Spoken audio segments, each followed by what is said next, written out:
bataille commune qui grandit depuis bientôt 2 ans. Elle a démarré dans les faits le 18 janvier 2020. Ce jour-là, 8 organisations syndicales et environnementales signaient une tribune commune dans le JDD. Cette tribune appelée à une transition écologique, économique et industrielle qui intégrerait dans un même projet des impératifs démocratiques, environnementaux et sociaux. Quelques semaines plus tard, la France plongeait dans la crise sanitaire. Quelques semaines plus tard encore, dès la sortie du premier confinement, ces mêmes organisations présentaient un plan de rupture pour que le monde d'après ne se reconstruise pas sur les mêmes bases que le monde d'avant. Le collectif Plus Jamais Ça était né, défendant cette idée qu'il n'existera pas de transition écologique juste sans une transition sociale juste, et réciproquement défendant cette idée que l'on ne créera pas d'emploi dans une planète morte. Ce travail de réflexion, il s'est poursuivi depuis.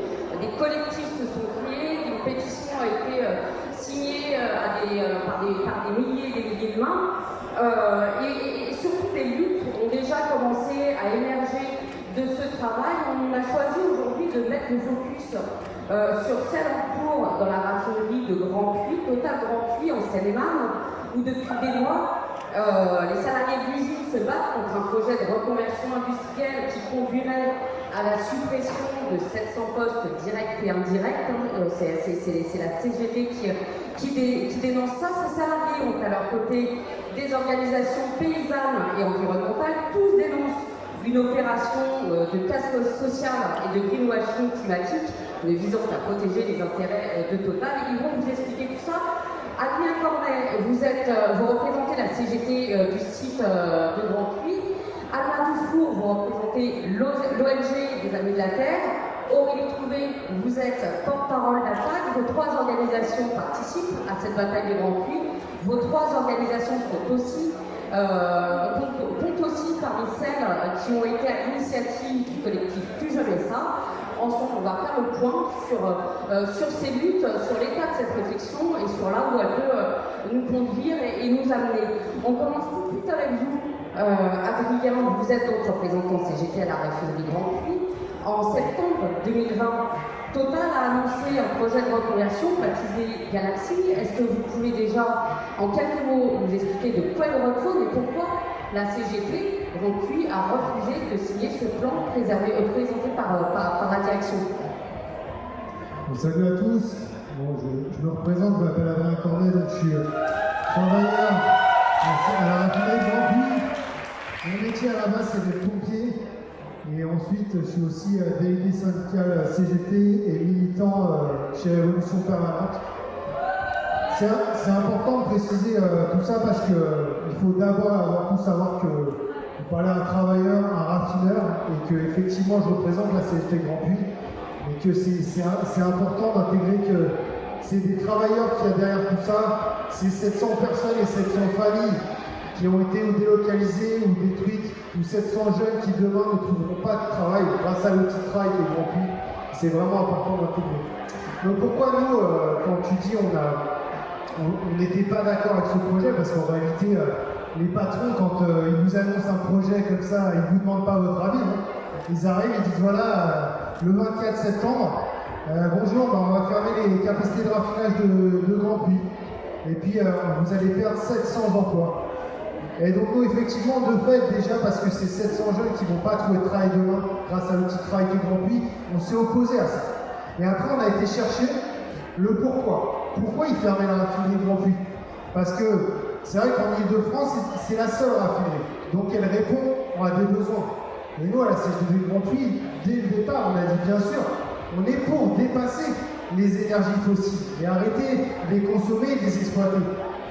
Mais en attendant de trouver des solutions qui soient réelles pour les remplacer, et ben ça ne sert à rien de casser les outils de travail qui sont dans un pays où effectivement il y a les normes sociales et environnementales les plus hautes du monde. Parce que, en 2 mots, concrètement, le projet Total, c'est quoi? C'est sortir du pétrole pour le remplacer par quoi? Et voilà, dans ce mot, on reviendra après sur les faux semblants qu'il peut y avoir derrière.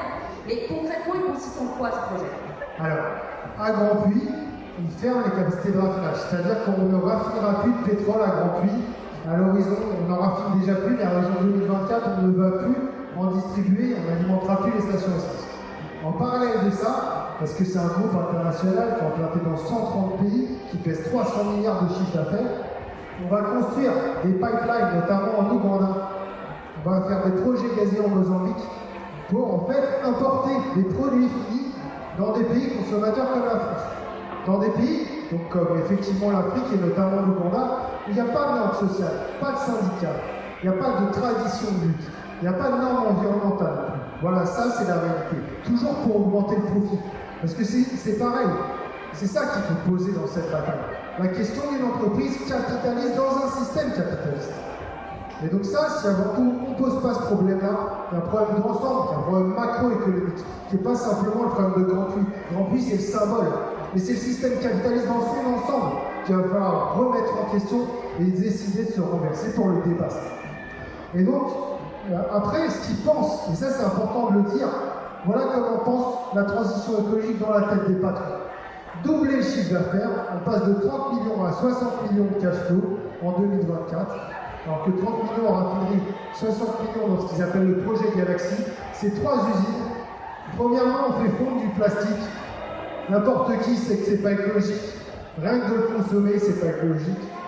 On va faire de ce qu'on appelle de l'agroplastique.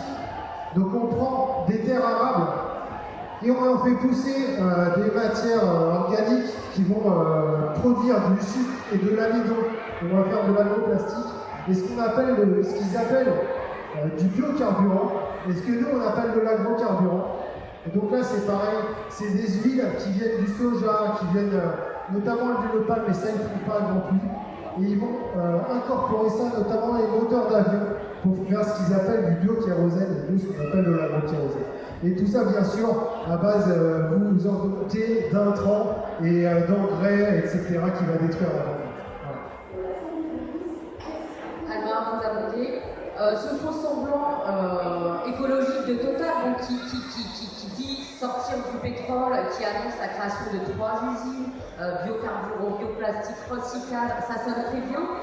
Les amis de la Terre disent eux, non, c'est l'idée, je résume en quelques mots, mais avec mes mots, mais grosso modo, c'est l'idée la plus pourrie qu'on puisse mettre sur le tapis. Il est mieux très concrètement ce faux semblant, Adrien en a déjà parlé un peu, et est-ce qu'on retrouve par ailleurs dans d'autres, plus largement, comme Adrien l'essaie, dans ce qui est avancé par les industriels? Oui, bien sûr. Comme l'a dit Adrien, en fait, l'histoire de Grand Puy, c'est pas du tout une histoire d'écologie, c'est une histoire de délocalisation. Pure, simple, basique.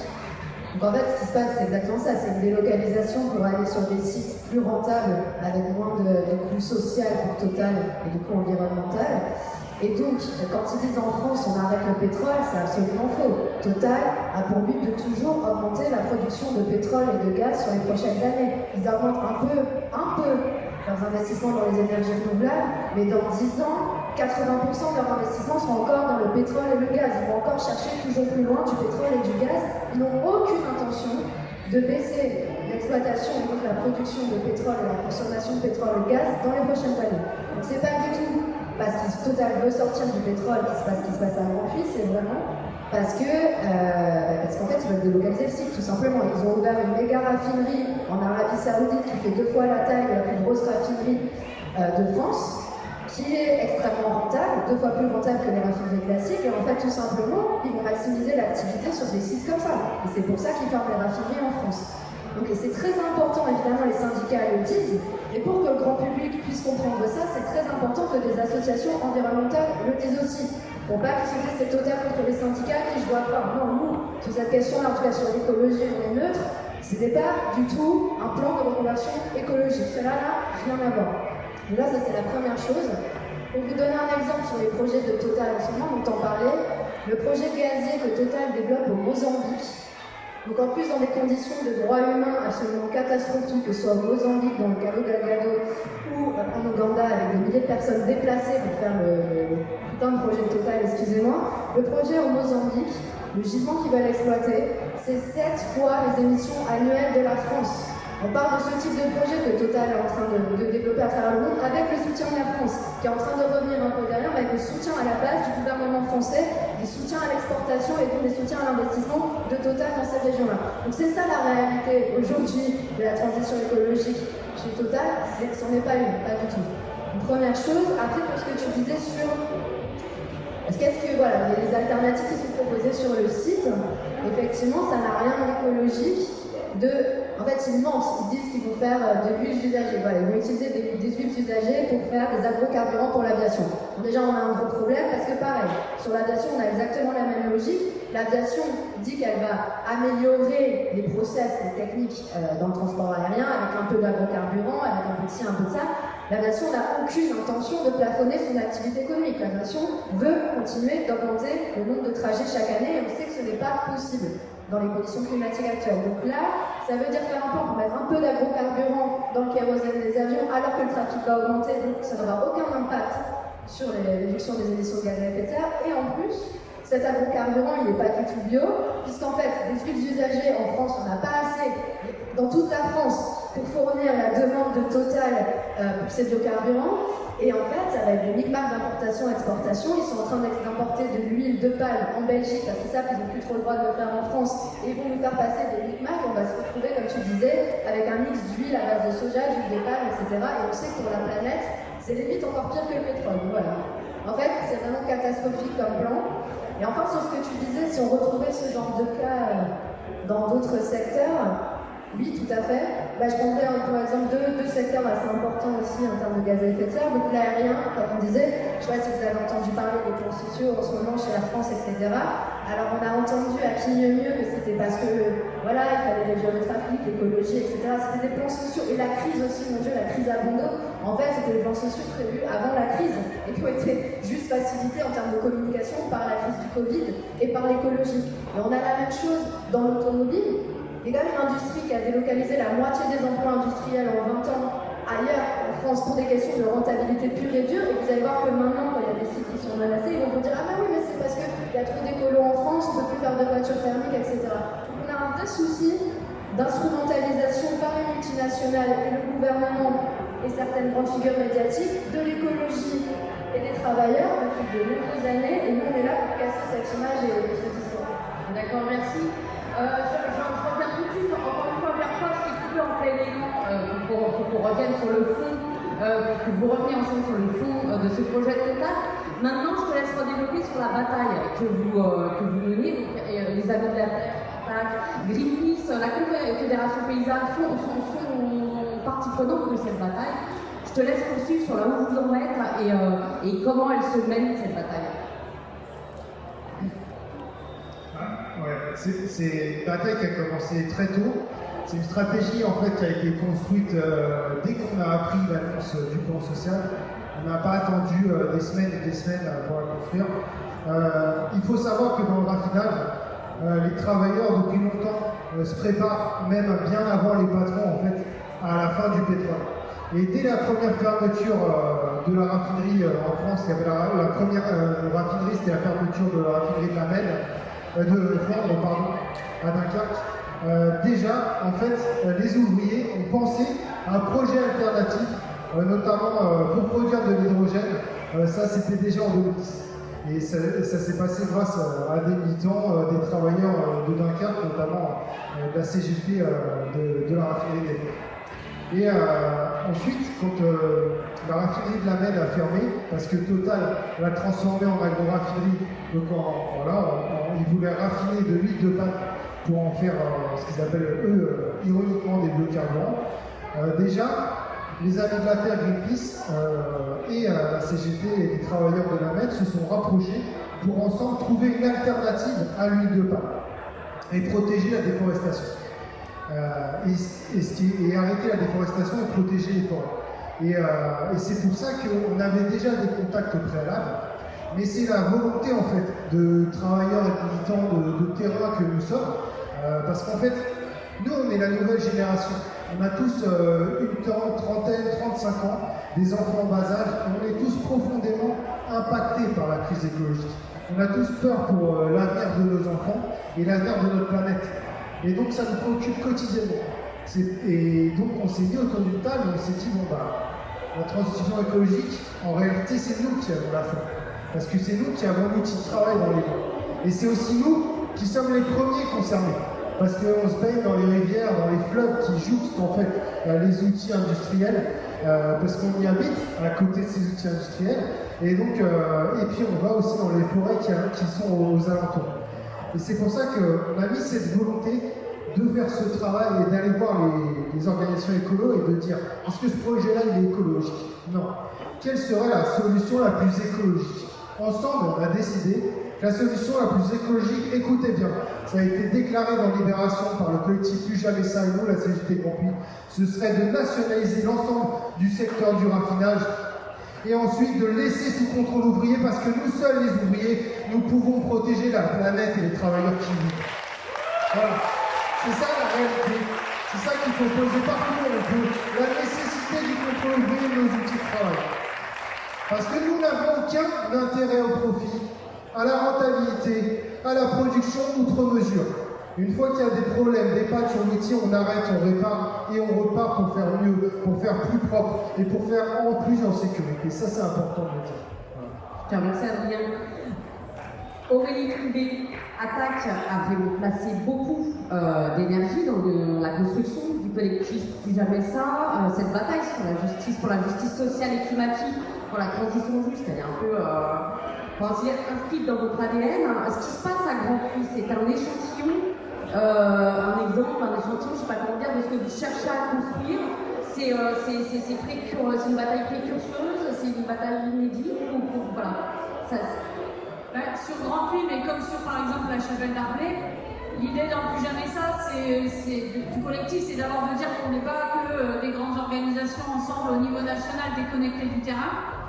Et d'ailleurs, il y a une trentaine de collectifs locaux qui ont émergé de manière spontanée, mais c'était aussi appuyer, évidemment sans s'y substituer, mais évidemment appuyer des luttes concrètes locales de résistance, et évidemment Grand Puy et la Chapelle d'Arblay en font partie. Et si possible, peut-être aussi avoir des victoires sur le terrain. Donc c'est pas seulement des grands discours, c'est pas seulement, y compris des manifs. Chapelle d'Arblay, peut-être que tu peux rappeler ce que c'est en quelques mots la bataille qui s'est menée, parce qu'elle était aussi symbolique, je ne sais pas le mot, mais en tout cas exemplaire au sens illustratif de ce qui se construit comme alliance sur le terrain. C'est pareil, une usine de recyclage par ailleurs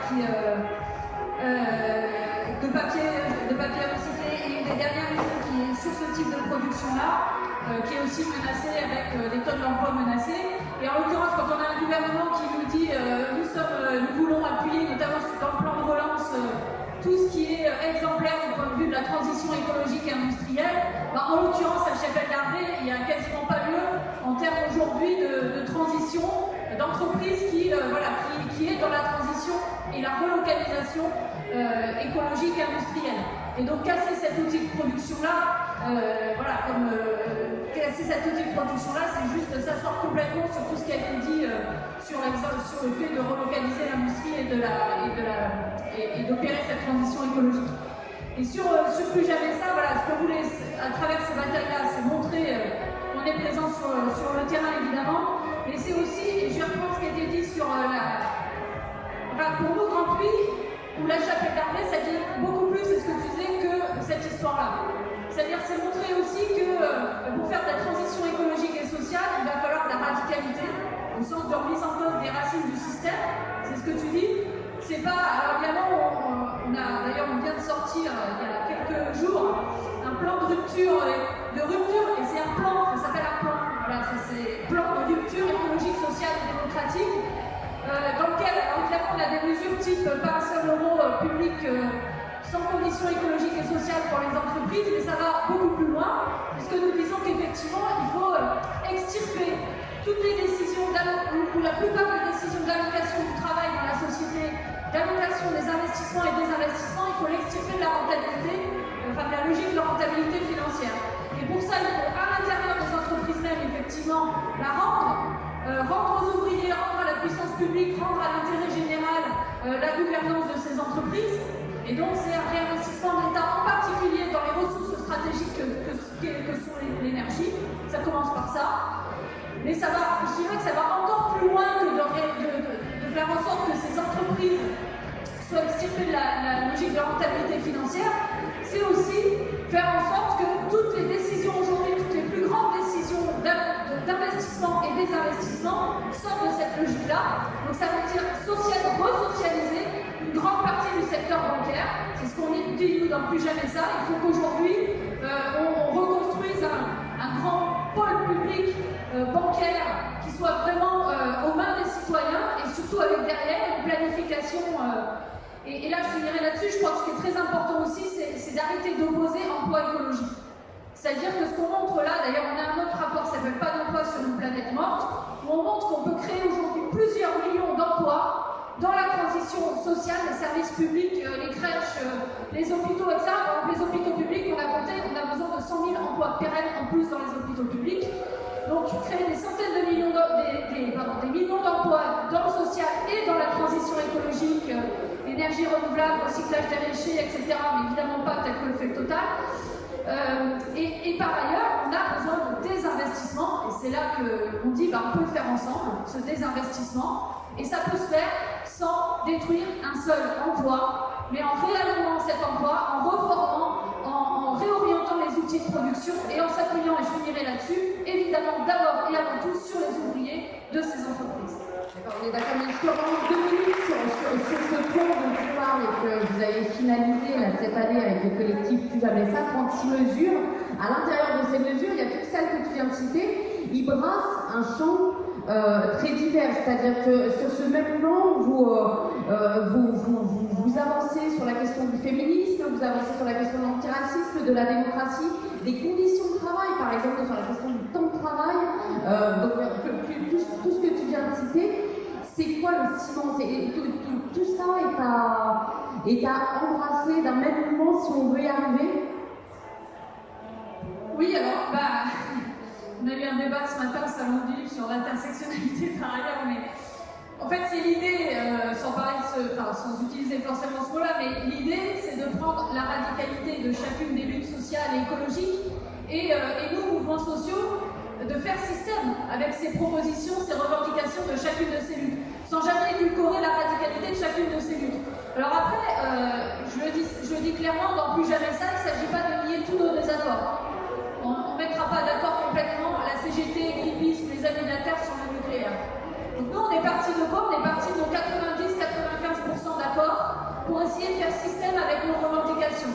Et ce qui nous réunit notamment, et je crois que ça a été bien dit ici, c'est le fait que nous pouvons répondre à la hauteur des enjeux écologiques, sociaux et démocratiques qu'en changeant le système. Et donc en étant réellement radical, c'est-à-dire c'est pas avec des changements à la marge, c'est en repensant totalement le système. Et soit dit en passant, moi quand j'entends des futurs peut-être candidats à la présidentielle dire que l'économie de marché et la libre entreprise, ça peut marcher pour répondre aux enjeux écologiques, je pense que c'est complètement à côté de la plaque, mais de manière très, très rationnelle. On ne peut pas laisser aux entreprises, on le voit bien avec Grand Prix, je veux dire la responsabilité sociale et environnementale des entreprises, mais c'est une grande blague, c'est un grand délire. Et à partir du moment où dans les conseils d'administration, ce qui compte avant tout, c'est la rentabilité financière, eh bien oui, nous n'y arriverons pas sans redonner au moins la majorité des conseils d'administration à la puissance publique, aux salariés, aux collectivités locales, aux associations écologistes, etc. Et on n'y arrivera pas non plus en resocialisant une partie de l'économie.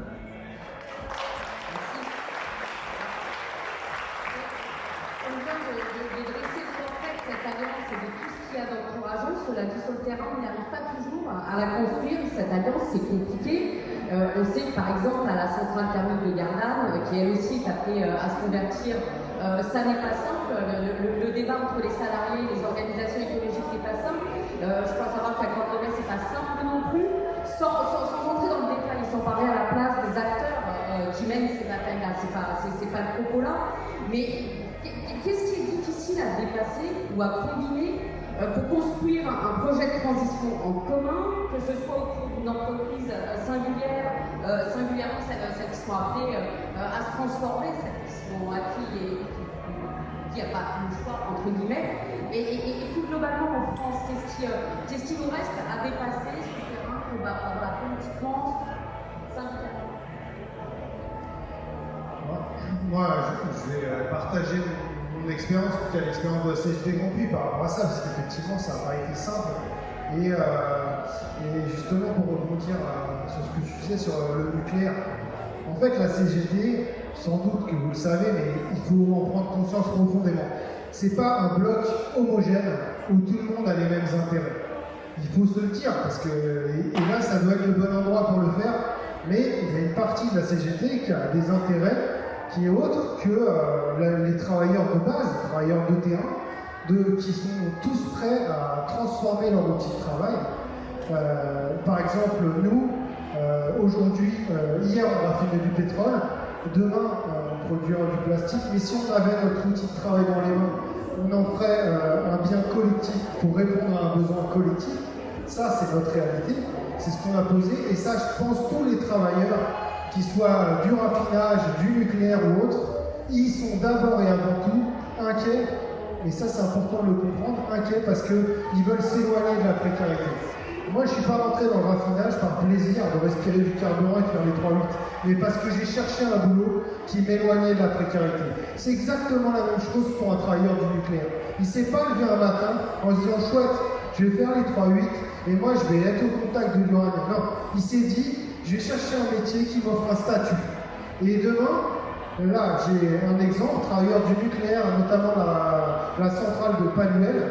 Ils m'ont appelé en me disant « nous, on aimerait bien faire comme Grand Puy ». S'allier avec les organisations écolo pour discuter avec eux de comment on va produire l'énergie de demain. Et il faut se le dire, au sein du syndicat, il y a eu des oppositions frontales. Au sein de la Fédération de l'industrie chimique, ça a été le cas. Et nous, on a eu des problèmes. Ça a été une bataille politique. Parce que c'est avant tout une question politique, profondément politique. Qu'est-ce qu'on va faire demain des énergies fossiles? Qu'est-ce qu'on va faire demain du nucléaire? C'est profondément politique. Mais ça ne se pose que dans un système qui a dépassé le capitalisme et qui l'a renversé. Et ça nécessite, il faut le dire, c'est le mot, une révolution.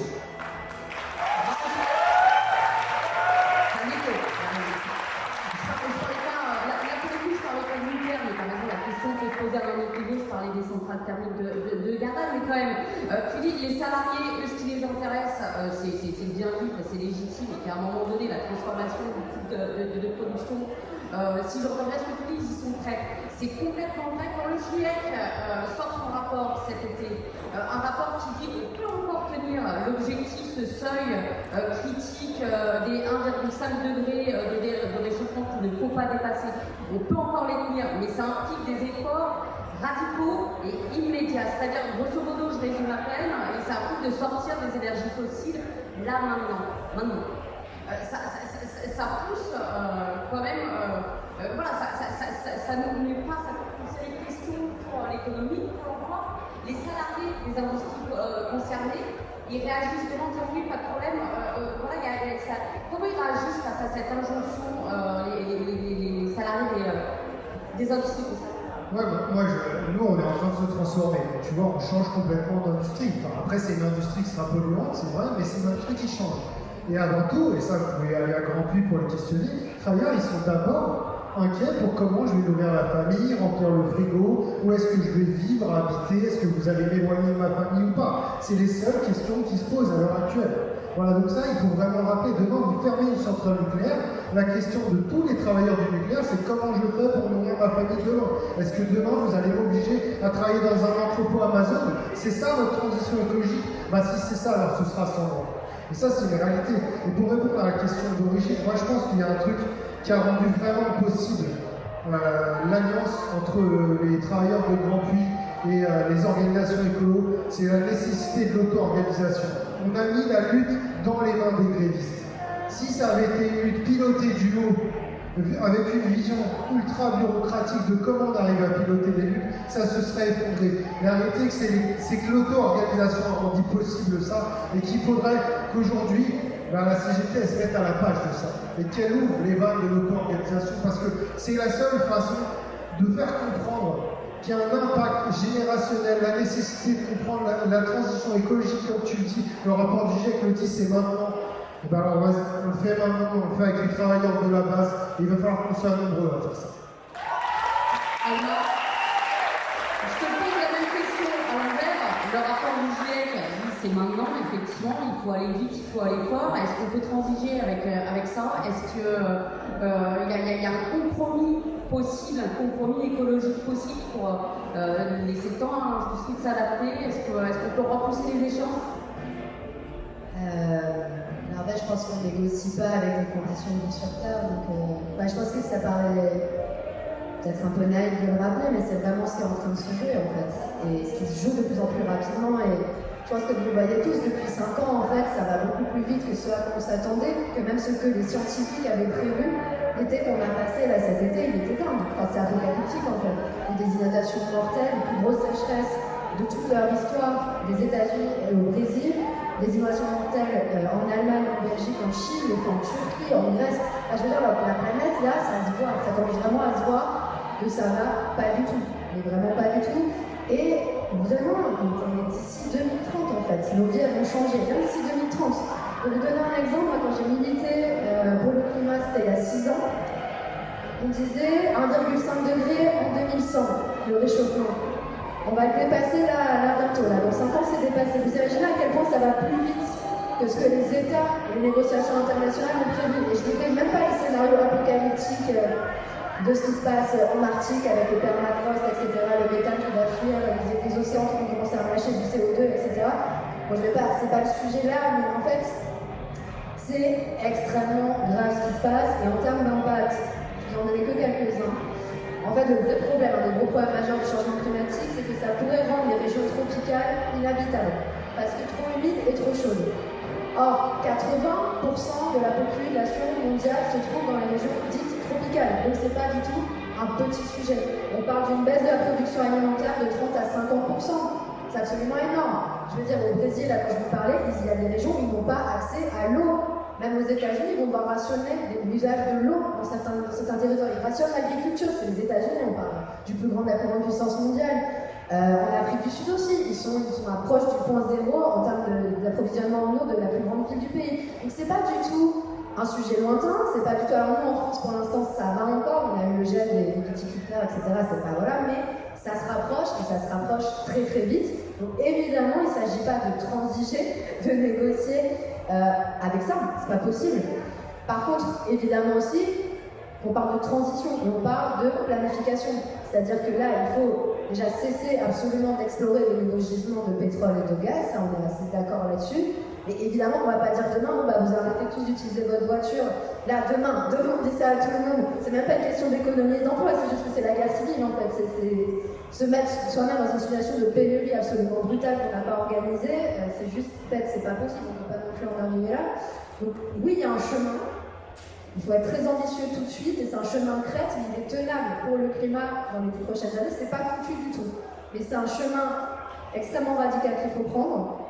Et en fait, oui, comme vous l'avez dit, ça devrait peut-être passer par la nationalisation de secteurs clés, comme le secteur de la production des énergies fossiles et du transport, parce que c'est quand même dingue qu'on en soit encore à confier à des multinationales privées qui payent, qui ne sont même pas capables de payer leurs impôts en France. C'est dire à quel point l'intérêt général c'est important pour eux. Elles ne sont même pas capables de payer leurs impôts en France et c'est à elles qu'on va confier l'avenir de l'humanité parce que c'est ça qui se passe aujourd'hui. En laissant à Total le choix de faire librement ses investissements, d'explorer ses nouveaux projets, c'est qu'on confie à Total l'avenir de l'humanité. Et ça, c'est juste plus possible. Et donc oui, il y a un chemin. Il y a un chemin, il faut le prendre très vite. Donc, et de toutes les manières possibles, je pense. Voilà. Aurélie Trouvé, comment tient les débuts de l'urgence sociale, de l'urgence climatique? Comment on arrive économiquement à retomber sur nos pieds? Et puis je te repose aussi cette question de la construction de l'alliance, ça va sans doute de pair, hein, c'est en apportant des alternatives qu'on va réussir à la construire sans doute cette alliance sur le terrain. Dans ça, ce qu'on essaie de poser comme idée, c'est que on ne résoudra pas l'urgence sociale sans résoudre l'urgence écologique et on ne répondra pas à l'urgence écologique sans répondre à l'urgence sociale. Et je reprends la formule d'un grand agronome, René Dumont, qui dit que c'est un seul et même système, en l'occurrence le capitalisme, qui exploite le travail et le vivant. Et l'écologie n'est pas un supplément d'âme pour les luttes sociales et vice-versa. Le social ne doit pas être un supplément d'âme pour les écologistes, quoi. Et en fait, c'est vraiment sur ces deux plans qu'il faut aujourd'hui réfléchir. Et peut-être aussi bien avoir en tête que l'écologie est une question sociale. C'est-à-dire que la première victime de la crise écologique, et tu l'as dit, c'est d'abord les travailleurs qui sont exposés au risque. Alors moi, ce que je connais connais mieux, c'est les saisonniers agricoles. Bon, enfin, le travail en agriculture, voilà, les premières victimes des pesticides, je peux vous dire que c'est les saisonniers agricoles qu'on envoie dans les champs avant même la date où on doit les réenvoyer pour avoir les cadences les plus importantes. Et ce sont ces agriculteurs et surtout ces saisonniers agricoles qui sont les premières victimes. Et les premiers responsables, en l'occurrence, ce sont les plus riches, ce sont les multinationales et les plus riches par leur mode de développement complètement insoutenable. Ceci dit, je le dis aussi, c'est pas que les plus riches qui devront revoir leur mode de consommation. Je pense qu'il faut arrêter de penser qu'il n'y a que les plus riches qui devront le revoir. En l'occurrence, dans un pays comme la France, il faudra bien une diminution, je dis bien globale de notre consommation énergétique et matérielle. Et toute la question c'est comment on fait ça dans l'égale dignité? Parce qu'évidemment, il y a plein de personnes en précarité matérielle et énergétique aujourd'hui. Donc il y a des gens au contraire dont il faut augmenter la consommation. Enfin, on est bien conscient de ça, la consommation énergétique et matérielle. Mais en l'occurrence, globalement, il va falloir diminuer notre niveau de consommation parce qu'il va falloir diminuer le niveau d'exploitation des énergies fossiles et que la science ne nous permettra pas de répondre complètement. Il faut qu'on arrête avec... par ailleurs, moi je suis scientifique, je suis chercheuse aussi, donc je suis absolument pas anti-science, simplement je dis qu'on ne peut pas tout attendre de la science et se dire que la science va nous permettre de nous exonérer de cette diminution radicale de la consommation énergétique et matérielle à un niveau global, et en particulier évidemment dans les pays riches et notamment en France. Et donc la question c'est comment on opère ce changement des modes de production et de consommation, sachant cette réduction qu'on doit opérer, voilà, cette réduction à mettre en œuvre de cette consommation énergétique et matérielle. Et tu l'as très bien dit, Alma, ça veut dire une planification sur des années, ce que le marché est incapable de faire. Il faut planifier sur 5, 10, 15, 20 ans de manière démocratique, donc c'est pas le Gosplan. C'est pas le Gosplan soviétique, c'est une planification démocratique avec toutes et tous et donc en essayant de voir quels sont nos besoins, quels sont nos réels besoins sociaux, écologiques, démocratiques. Et donc ça veut dire voilà, une refondation aussi démocratique de l'État et de la puissance publique pour pouvoir réfléchir de manière démocratique à ces besoins et ensuite à la manière dont on doit y répondre en réellement au travail de manière forte, en désinvestissant de certains secteurs et en réinvestissant massivement d'autres secteurs qui répondent réellement aux besoins écologiques et sociaux. Comment on pousse et comment on gagne tout ça? C'est la question, elle est un peu banale, mais comment on gagne? Parce que c'est aussi la question qui se pose. On rentre dans une année décisive, on a une échéance électorale qui se profile où toutes ces questions vont être mises en débat singulièrement à gauche. Qu'est-ce qu'on en attend? Qu'est-ce que vous en attendez? Je me tourne vers tous les trois de cette année. Comment vous allez vous en saisir pour porter des batailles? Est-ce que vous avez l'impression que la gauche écologique et sociale de vos rêves, est en ordre de marche? Peut-être juste, alors c'est ce qu'on disait ce matin au débat. D'abord, je pense qu'il faut arrêter de penser que la gauche écologique est complètement mal. Ne serait-ce que parce que la gauche, c'est pas seulement la gauche au plan électoral, c'est la gauche sociale, politique, écologique, des mouvements sociaux. Or, il se passe plein de choses dans les mouvements sociaux. Il y a une diversité de tactiques, d'organisation, de manières de faire extraordinaires. Il y a des mouvements féministes, écologistes, contre les violences policières dans les entreprises qui aujourd'hui, voilà, il y a plein de créativité. Il y a des alliances inédites comme dans Plus Jamais Ça qui sont faites aussi sur la question des libertés.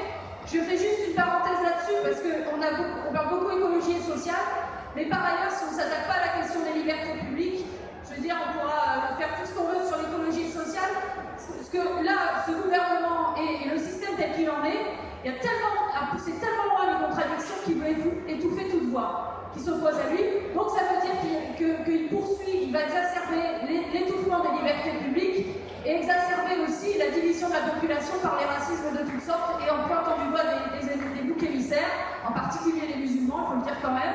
Et donc ça veut dire que les luttes antiracistes et les luttes pour les libertés publiques vont être fondamentales pour tous les mouvements sociaux si on veut, et que ça sera un ferment, voilà. Et pour finir là-dessus, alors ce matin du coup on présentait à plusieurs un bouquin, moi je viens d'en faire paraître un qui s'appelle Le Bloc Arc-en-Ciel, et d'ailleurs je crois qu'il y a des cases là, bref, mais passons.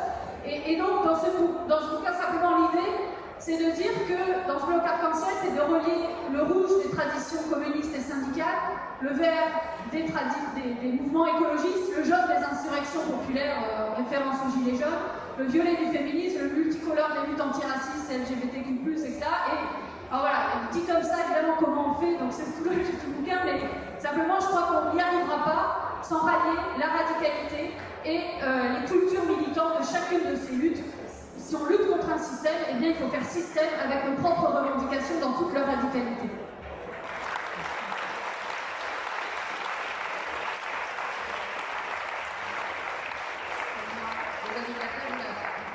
Vous engagez comment là, cette année électorale et comment vous comptez vous saisir les mois à venir pour batailler? Effectivement, en tout cas si on se replace sur la question de l'urgence climatique et du chemin de crête extrêmement ténu et le pactant il est 10 ans, donc concrètement à la fin du prochain quinquennat de la personne qui sera élue l'année prochaine, on aura déjà grillé ce pactant, enfin quasiment, donc c'est forcément un peu inquiétant et forcément c'est une échéance qui nous importe et qui nous importe aussi parce que la répression des mouvements sociaux ces dernières années était tellement forte qu'on voit que c'est de plus en plus difficile d'avancer par la rue, dans la rue, et qu'il y a vraiment une crise institutionnelle et démocratique dont on avait parlé qui est très inquiétante au-delà même de la question de l'écologie. Donc on est vraiment au carrefour d'au moins 3 crises. Et il va falloir. Et c'est à cette échéance qui se passe. Oui, évidemment, je mentirais si je disais que les militants n'ont pas cette échéance en tête. Tout le monde a cette échéance. Enfin, chez nous, en tout cas, on l'a tous en tête. Par contre, la question, c'est quel est notre rôle dans ces échéances-là et comment on peut influer sur le débat, surtout. Parce que l'idée, pour nous, c'est justement ce que disait Aurélie, c'est de montrer à voir au grand public, de sortir de nos canaux militants et de montrer à voir ce qu'on vous dit à vous. De le montrer à voir aux gens en fait, parce que les gens ils ne perçoivent pas du tout les choses de la même manière que nous. Et cette question, on sait très bien que l'écologie, la crise du chômage, la relocalisation industrielle, ça va être 3 thèmes excessivement forts dans la bataille électorale. Et on sait très bien quelle petite musique les médias vont diffuser. Ça veut dire, vous choisissez l'écologie ou l'emploi, vous choisissez la santé économique de votre pays, la rationalité avec Macron, vous choisissez les écolos délirants et tout leur cortège de gauchistes, etc. C'est ça qui va se passer. Et si on n'arrive pas à faire des mouvements sociaux forts, des actions qui montrent ça à la vue du grand public pour forcer un peu le passage médiatique, entre guillemets, et ben on ne touchera pas les gens. Et on ne leur montrera pas cette autodestie qu'on essaye de créer. Et je pense que c'est ça ce qui va se passer dans le prochain mois, c'est arriver à rendre visible ce système, cette histoire auquel on croit, et qui fait envie en plus, parce qu'en vrai ça fait envie la transition écologique. Là on a parlé que de choses ultra angoissantes, mais comme disait Aurélie, en fait il y a des millions d'emplois à la clé, dans plusieurs secteurs. Alors, ils sont notamment évidemment dans les énergies renouvelables, tout ce qu'on sait, l'agroécologie par exemple. Transformer l'agriculture intensive française aujourd'hui en agroécologie, agriculture bio, etc., c'est extrêmement intensif en emploi. On ne le sait pas, mais en fait, c'est des secteurs, pareil que pour l'automobile, ils ont perdu d'un facteur 4 le nombre d'agriculteurs en 40 ans en fait. Ça a été une hécatombe, un chômage silencieux dans le milieu de l'agriculture qui est complètement délaissé. En fait, la croissance économique n'est pas forcément compatible avec l'emploi, et ça c'est ce qu'on nous dit, mais c'est pas forcément vrai. Voilà, il y a des secteurs où on sait, typiquement aussi le e-commerce, c'est de la croissance, ça arrive en masse, ça a déjà détruit 81 000 emplois en France en silence ces 10 dernières années, c'est absolument colossal. Donc en fait, les transitions écologiques en France, que ce soit dans l'agriculture, dans le bâtiment, dans l'énergie, ça peut créer beaucoup d'emplois. Mais on ne va même pas s'arrêter là. La relocalisation de l'industrie aussi, c'est extrêmement important. Si on veut faire produire moins, baisser les volumes de production tout en gardant des emplois, par exemple l'exemple du textile, bien que relocaliser la fabrication des jeans et conserver en France, ça créerait plus de 100 000 emplois en France. C'est absolument énorme. Donc il y a vraiment des bassins d'emplois extrêmement forts, des circuits courts, des circuits locaux. Tout ça, ça peut faire vraiment envie dans un cadre démocratique, partagé entre tous avec les travailleurs. Et ce que les gens veulent, c'est du sens. Du sens dans leur boulot en fait. Les gens, ils ont besoin de sens, ils ont besoin de s'approprier leur outil de travail, de décider collectivement de leur avenir. Et ça fait envie, ça c'est possible dans la transition. Et ça, il faut qu'on le montre auprès du grand public. Parce que ça, les gens ne le voient pas. Ils sont extrêmement abattus par la situation, extrêmement paniqués. Et je prendrais, donc pour moi, ça passe vraiment par des alliances sur le terrain comme la lutte de Grand Puy. J'espère que ça pourra passer aussi par une mobilisation sociale plus large. On va avoir la COP26 en décembre donc sur le climat, la COP15 si tout se passe comme prévu en avril prochain sur la biodiversité. Ça va être des moments importants pour justement populariser ou pour sortir des batailles. Ouais, tout à fait. Peut-être pour finir là-dessus, En fait, la seule fois où la cote de popularité d'Emmanuel Macron était la plus basse dans son quinquennat, c'était pendant les Gilets jaunes. C'était pendant les Gilets jaunes et depuis, elle a fait remonter. Pourquoi? Parce qu'en fait, il n'y a plus rien vraiment qui se passe, il n'y a pas d'en face. En fait, personne ne voit ce qui se passe, il n'y a pas d'autres messages qui passent. Et les Gilets jaunes, vraiment, tous les sondages le montrent, ils nous fait plonger. Et en fait, c'est ça qu'il faudrait qu'il nous arrive, entre guillemets, avant les élections. Et oui, on va essayer de structurer cet agenda. Évidemment, la COP26 pour nous, pour le mouvement climat, ça va être très important, avoir beaucoup de mobilisation. Mais j'aimerais aussi qu'on mette au centre justement la question sociale, pour justement montrer qu'en fait, il y a un chemin qui peut rendre les gens plus heureux, que ce soit sur l'écologie, mais aussi sur l'emploi. En fait. Et donc, du coup, construire aussi, plus co-construire des mobilisations avec les différents blocs qu'Aurélie nommait tout à l'heure.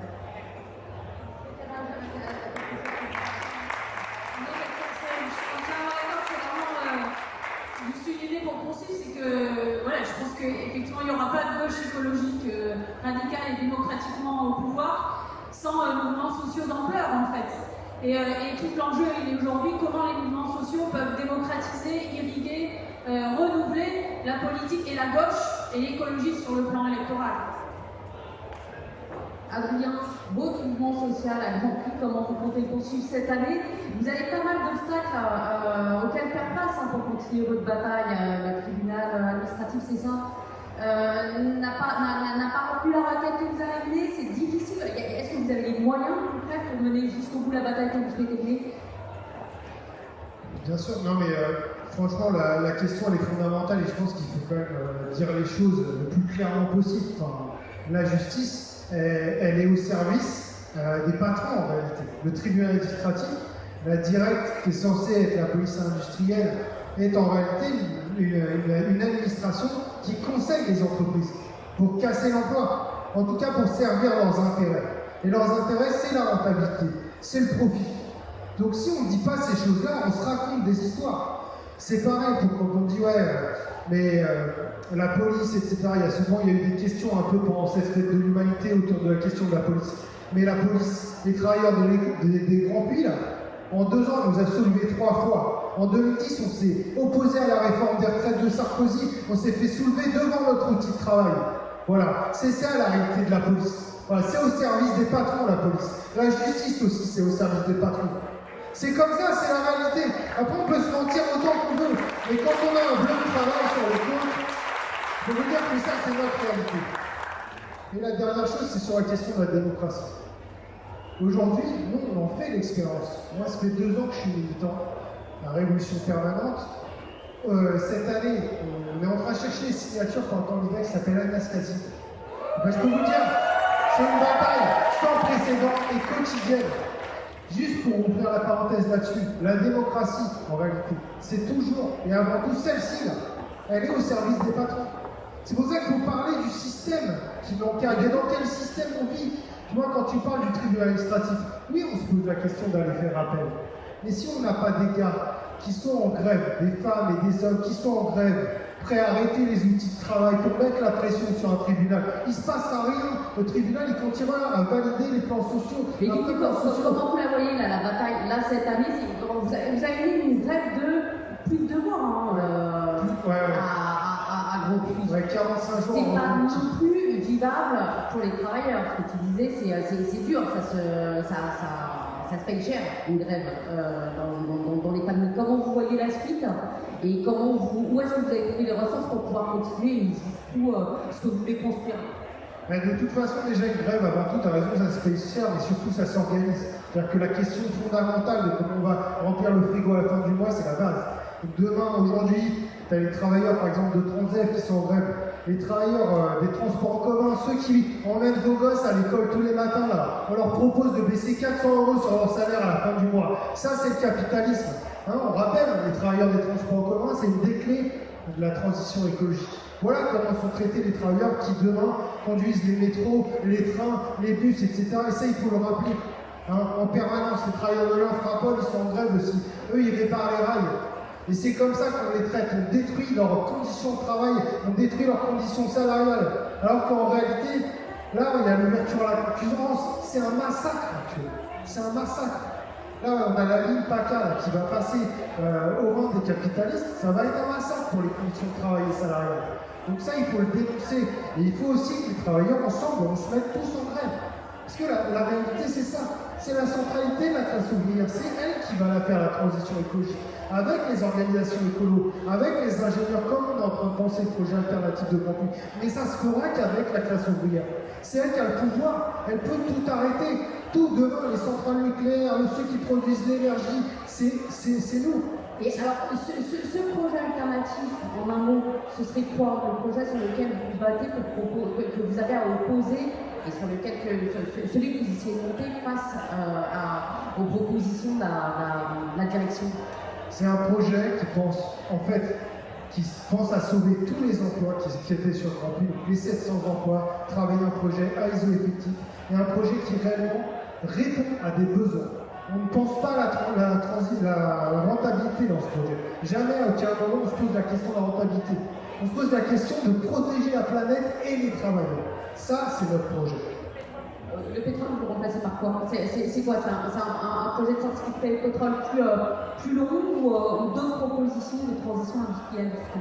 Là, pour l'instant, en l'état, c'est ce qu'on disait pendant la grève, hein, mais c'est une réalité. Parce qu'un projet, il faut savoir que, tu l'as dit, les patrons aussi, ils ont en main tout un système d'ingénieurs qui servent leurs intérêts. Nous, les ouvriers, on n'a pas encore ça. Ça va venir, hein, c'est ce qu'on a fait avec les animateurs, etc., avec les gawaks, le collectif.